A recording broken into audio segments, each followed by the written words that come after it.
Apa kabar Bapak Ibu, Saudara yang dikasihi Tuhan, dimanapun Anda berada, saya berharap Anda tetap segar, dikuatkan oleh Tuhan. Dan bersama saya Leonardo Syamsuri di dalam acara kita Today's Message dalam program Biblikal. Saudara, kali ini saya akan berbicara tentang mendengarkan suara Tuhan. Nah, saudara yang dikasihi, ada banyak orang berkata, orang Kristen khususnya, berkata bahwa Tuhan itu tidak lagi berbicara sekarang. Saya percaya saudara bahwa tidak demikian adanya. Bahwa Tuhan masih tetap berbicara sampai dengan hari ini. Kenapa? Karena ini adalah era Roh Kudus. Dan era Roh Kudus adalah era di mana Roh Kudus berbicara karena Roh Kudus mengarahkan langkah-langkah kita ke depan. Oleh karena itu saudara, Tuhan yang kita sembah bukan Tuhan yang mati. Tuhan yang kita sembah adalah Tuhan yang hidup dan karenanya dia masih bicara sampai dengan hari ini. Dan tentu saja saya percaya saudara, Tuhan sudah memberikan kepada kita Alkitab. Tapi tidak dimaksudkan untuk kita mendengar suara Tuhan menambah isi Alkitab tentunya. Tidak, kita tidak ekstra biblikal. Tapi semuanya ada dasar Alkitabiahnya. Nah, oleh karena itu saya sangat percaya Alkitab diberikan kepada manusia bukan untuk meniadakan suara Tuhan yang segar. Sekali lagi, Alkitab diberikan kepada manusia bukan untuk meniadakan suara Tuhan yang segar, tetapi untuk menguji. Nah, ini penting, untuk menguji apakah suara Tuhan yang kita dengar sesuai nggak dengan Alkitab. Jadi Alkitab diberikan itu untuk menguji kalau kita dengar suara Tuhan yang segar, benar nggak dasarnya, landasannya apa. Jangan cuma kita bilang kita mendengar suara Tuhan tapi tidak biblikal. Karena sekarang eranya tadi saya bilang adalah era Roh Kudus. Nah, ketika kita tahu era Roh Kudus mengarahkan jalan-jalan anak-anak Tuhan kan di dalam pimpinan Roh Kudus. Bukankah ada ayatnya yang berkata bahwa Roma 8:14 berkata bahwa semua orang yang dipimpin Roh Allah adalah anak Allah. Pertanyaan saya, bagaimana Roh Allah memimpin saudara dan saya? Bagaimana caranya kalau dia tidak berbicara? Nah, dia bisa berbicara melalui Alkitab, jelas. Lewat Alkitab kita dapat iluminasi, kita dapat pengertian. Tapi bisa juga dia bicara dalam hati kita. Dia bisa juga bicara lewat peristiwa di sekitar kita. Ada banyak cara, tapi Tuhan tetap berbicara. Persoalannya apakah kita mendengar atau tidak, itu yang menjadi masalahnya. Nah, Bapak Ibu Saudara, di dalam Yohanes 14 ayat 25-26, Yesus berkata, semuanya ini kukatakan kepadamu selagi aku bersama-sama dengan kamu. Jadi waktu Yesus masih ada bersama dengan mereka nih, sebelum naik ke surga, dia bicara sesuatu yang penting kepada murid-muridnya. Dia berkata, tetapi penghibur yaitu Roh Kudus, dia berkata lagi bicara soal Roh Kudus nih, yang akan diutus oleh Bapa dalam namaku, dialah yang akan mengajarkan segala sesuatu kepadamu. Dan akan mengingatkan kamu akan semua yang telah kukatakan kepadamu. Jadi Roh Kudus akan diberikan bukan cuma mengingatkan apa yang Yesus katakan, tapi mengajarkan segala sesuatu. Nah, mengajarkan segala sesuatu ini bicara tentang kehidupan. Selain dari Alkitab tentunya. Tentang kehidupan, tentang peristiwa yang ada. Roh Kudus akan ajarkan bagaimana caranya kalau dia tidak berbicara. Itulah sebabnya penting sekali di era Roh Kudus seperti ini, kita perlu mendengar suara Roh Kudus.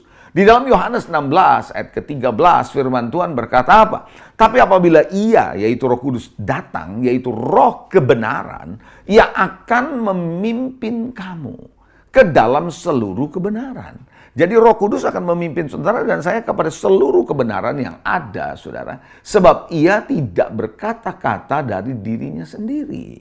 Tetapi segala sesuatu yang didengarnya, itulah yang akan dikatakannya. Dan ia akan memberitakan kepadamu, perhatikan kalimat terakhir ini, ia akan memberitakan kepadamu, ia ini adalah Roh Kudus, hal-hal yang akan datang. Nah, dari ayat-ayat yang barusan saya katakan, Roh Kudus memberitahu kepada saudara yang akan datang, mengajar segala sesuatu, dan kita dipimpin oleh dia. Artinya Roh Kudus itu aktif. Roh Kudus itu aktif apa? Memimpin, berbicara, mengarahkan langkah-langkah hidup kita. Jadi semua peran Roh Kudus yang barusan kita baca menjelaskan bahwa Tuhan masih bicara melalui pribadi Roh Kudus hari ini. Itu sebabnya setiap orang percaya kalau begitu saya bisa simpulkan bisa mendengar suara Tuhan. Bukan hanya orang-orang tertentu yang dikatakan dipercaya sebagai orang kudus. Enggak, semua orang termasuk saudara yang lagi menyaksikan program ini pun bisa mendengar suara Tuhan. Pertanyaannya kenapa kita masih perlu mendengar suara Tuhan? Apakah nggak cukup Alkitab sudah ada? Itu sering kali ada pertanyaan seperti itu, saudara. Tetapi Bapak Ibu Saudara, kenapa saya mau menjelaskan kepada saudara supaya saudara bisa mendengarkan suara Tuhan dan tidak tergoyahkan, tidak bingung maksudnya ya. Yang pertama saya percaya kenapa Tuhan mau saudara dan saya menetapkan pilihan dan keputusan di saat tertentu yang spesifik Anda bisa menentukannya dengan baik. Karena tiap orang punya situasi yang spesifik, keadaan-keadaan yang spesifik yang Anda butuh tuntunan Roh Kudus yang kadang-kadang tidak bisa secara eksplisit Anda dapatkan di Alkitab, tidak tertulis demikian di Alkitab, tetapi Roh Kudus bisa mengarahkan dari hatimu. Apa misalnya di suatu saat tertentu, dalam keadaan tertentu, misal Anda menentukan mau berbisnis atau mau bekerja. Setelah Anda lulus kuliah atau Anda sedang menimbang-nimbang, saya kayaknya mau bisnis deh, atau saya mendingan kerja. Saya percaya Roh Kudus bisa mengarahkan langkah saudara untuk memutuskan itu. Di mana di Alkitab tidak ada secara eksplisit tentunya menulis hal itu. Tapi waktu Anda berdoa, ada dorongan Roh Kudus, itu Roh Kudus bicara sama saudara. Anda mau sekolahnya di dalam negeri apa di luar negeri misalnya. Nah tiba-tiba Tuhan bisa bicara sama saudara dengan seseorang lagi ngobrol sama saudara. Menjadi sebuah konfirmasi, saya harus di dalam negeri saja. Dan seterusnya. Itu Roh Kudus lagi berbicara. Misalnya Anda lagi memilih mitra dalam berbisnis.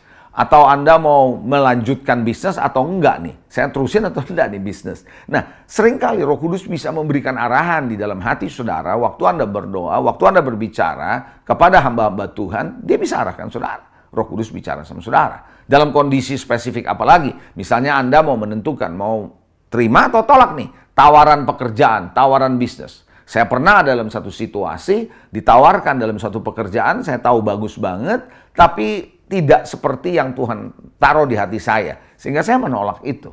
Saudara, Roh Kudus bicara sama saudara. Dan salah satunya adalah saat keadaan tertentu yang spesifik Anda butuhkan, Anda butuh pimpinan dari Roh Kudus. Bukan berarti Alkitab nggak bisa jawab, tapi kadang-kadang tidak ada secara spesifik. Dan disitulah Anda butuh Roh Kudus. Bisa katakan amin. Yang kedua, saudara, kenapa kita butuh mendengar suara Tuhan, Roh Kudus? Karena kita perlu mengikuti pimpinan Roh Kudus. Tadi kan kita sudah baca Alkitab, ayatnya Roma 8:24 tadi kita sudah baca. Di dalam setiap musim dan periode hidup. Ketika kita masih remaja, ketika saya masih kuliah, ketika saya mulai bekerja, ketika saya mulai menikah, punya anak, dan seterusnya. Itu dari waktu ke waktu. Tuhan mengarahkan di dalam periode-periode hidup saya dan musim dalam hidup saya. Jadi Roh Kudus akan memberitahu. Kenapa? Hal-hal yang akan datang. Hal-hal yang perlu kita antisipasi. Hal-hal yang perlu kita cermati. Bijak dalam hidup hari-hari ini. Kenapa? Ketika kita mendengar suara Tuhan. Jadi kadang-kadang ke depan, bukan kadang-kadang, malah kita nggak tahu kan 5 tahun yang akan datang kayak apa. 3 tahun yang akan datang kayak apa hidup kita. Tapi Roh Kudus kan sudah ada di sana. Dia tahu dan dia mengarahkan kita ke sana. Bagaimana kita bisa mendengar suaranya itu penting, saudara. Jadi Roh Kudus pernah mencegah Rasul Paulus yang mau memberitakan Injil ke Asia. Pemberitaan Injil itu tidak salah. Tapi Roh Kudus punya planning yang lain. Yang Paulus nggak tahu. Roh Kudus mau arahkan dia ke tempat yang lain. Tapi dia merasa saya mau perlu ke Asia. Dia bikin planning ke Asia. Tapi dicegah oleh Tuhan. Bayangkan Roh Kudus mencegah dia untuk memberitakan Injil. Karena Tuhan mau dia memberitakan Injil ke Makedonia. Nah, ketika saya masih kuliah, ketika saya bekerja, ketika saya melayani sepenuh waktu, itu juga Tuhan pimpin saya. Ada hal-hal tertentu yang saya perlu dengar suara Tuhan. Itu adalah yang kedua, kenapa Anda perlu dengar suara Tuhan. Yang ketiga, saudara, waktu Anda mendengar suara Tuhan, saya sangat percaya Anda taat dengan suara Tuhan, Anda akan mengalami yang namanya perlindungan. Akan ada penyediaan dari Tuhan. Akan ada kekuatan. Karena ketika kita melangkah sesuai dengan arahan Dia, Dia pasti akan lindungi kita. Dia pasti akan menyediakan kebutuhan kita. Dan Dia pasti akan memberi kekuatan kepada kita. Di saat-saat sulit, di saat tekanan hidup begitu berat, dan ada goncangan. Jadi, saudara yang dikasihi, kenapa kita perlu dengar suara Tuhan? Karena ketidakpastian yang ada di depan. Dan waktu kita melangkah seperti Musa dan umat Israel yang mendapat perlindungan dan penyediaan dari Tuhan selama perjalanan di padang gurun oleh karena Musa mendengar dan suara Tuhan dan dia menaatinya. Jadi Bapak Ibu Saudara, ini penting banget. Bagaimana saudara ketika pesta di Kana, habisan anggur, Ibu Yesus berkata kepada murid-muridnya, dengarkan apa yang dia beritahu, ikuti instruksinya. Dan anggur selalu tersedia.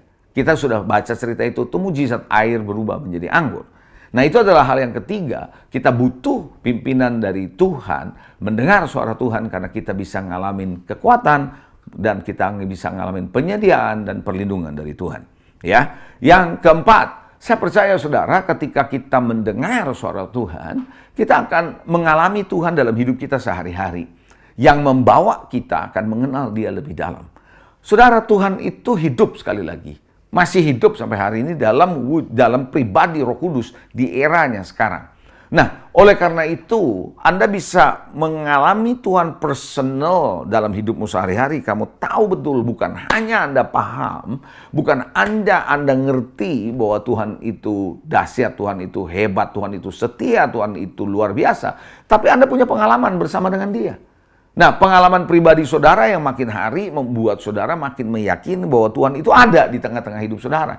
Yang membuat Anda mengerti bahwa, saya mengenal Tuhan lebih baik lagi. Dengan apa? Karena Anda punya pengalaman pribadi sama Tuhan.